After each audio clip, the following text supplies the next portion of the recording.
নমস্কার। দিনটা ছিল 3 অক্টোবর 2012। আজ আমাদের পঞ্চকেদার পরিক্রমার পঞ্চম পার্ট। আজ আমাদের দর্শনীয় স্থান হচ্ছে মদমহেশ্বর। আমরা গত রাত্রে ছিলাম রাশি গ্রামে। রাশি হচ্ছে মদমহেশ্বরের বেস ক্যাম্প। এই মদমহেশ্বর হচ্ছে উত্তরাখণ্ড রাজ্যের রুদ্রপ্রয়াগ জেলার একটি বিখ্যাত শিব মন্দির, যেটা পাণ্ডবদের দ্বারা নির্মিত হয়েছিল।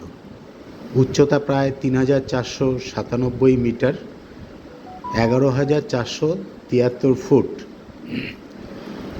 এখান থেকে বুড়ো মদমহেশ্বর যাওয়া যায় মদমহেশ্বর মন্দির থেকে। তার উচ্চতা 3800 মিটার, 12467 ফিট।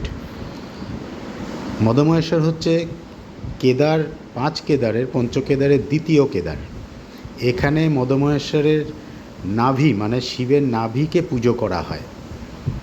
তা আমরা সকাল সকাল 5টা নাগাদ রওনা হলাম রাশি থেকে মদমহেশ্বরের উদ্দেশ্যে। আজকের রাস্তা 18 কিলোমিটার।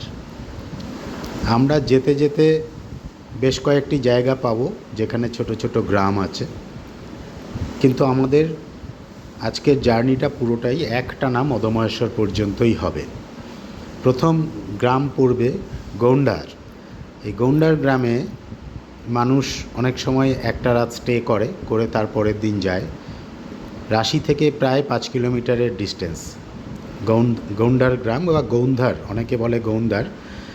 তা সেখানে মদমহেশ্বরের আরেকটি মন্দির আছে। যখন শীতকালীন দরজা বন্ধ হয়, মদমহেশ্বরের কপাট বন্ধ হয়, তখন এই গৌন্ডার গ্রামে এসে প্রথম স্টে হয়। তারপর সেখান থেকে উখিমঠ চলে আসে। তা আমরা যেতে যেতে গৌন্ডার গ্রাম অপরিসীম সুন্দর, দৃশ্যপট খুবই সুন্দর।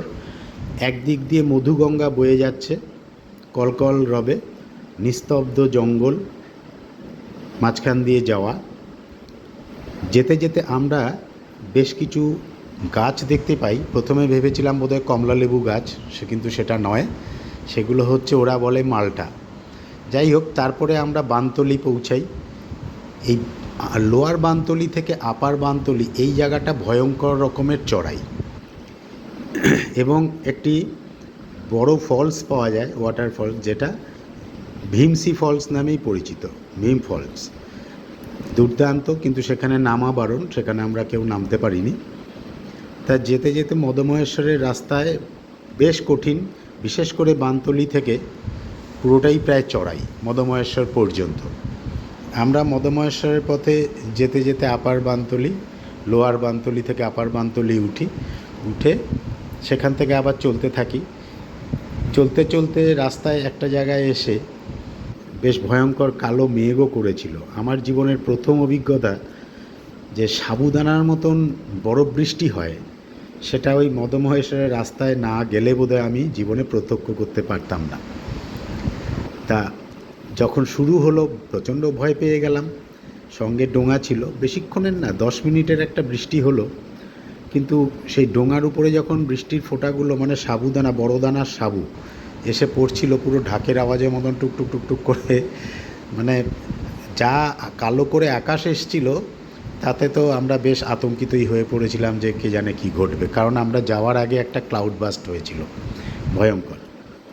মদমহেশ্বরের মন্দির ভ্যালিটা খুব দূর থেকে দেখা যায়, বিরাট লম্বা ভ্যালি। প্রায় হাফ কিলোমিটার আগে থেকে মদমহেশ্বর মন্দিরকে আমরা দেখতে পাচ্ছিলাম। যখন পৌঁছলাম ওরকমই বিকেল প্রায় 5টা বেজে গেছে। আমরা সকাল ভোর 5টায় রওনা হয়েছিলাম, বিকেল 5টা বেজে গেল, পৌঁছলাম। দূর থেকে যখন মদমহেশ্বরকে দেখতে পাচ্ছি তখন আনন্দে আমরা দিশেহারা। এত সুন্দর তার মানে পরিবেশ এবং এত নিস্তব্ধ। আমার তো সবথেকে বেশি ভালো লেগেছে 5 কেদারের মধ্যে মদমহেশ্বর, কারণ এখানে শান্তির জায়গা। মন্দিরটা মাঝখানে, চারদিকে পাহাড় ঘেরা। পৌঁছানোর পরে সন্ধ্যারতি পেলাম আমরা, খুব সুন্দর সন্ধ্যারতি দেখলাম, পুজো হলো। আমরা সেই রাতটা মদমহেশ্বরেই ছিলাম। নাইট স্টে আমাদের মদমহেশ্বরের মন্দির সংলগ্ন যে থাকার জায়গাগুলো আছে সেখানেই ছিলাম। থেকে আমরা তাড়াতাড়ি খেয়ে, ওখানে খিচুড়ি, পাঁপড়, অমলেট এসব পাওয়া যায়, সেগুলো খেয়ে আমরা শুয়ে পড়লাম।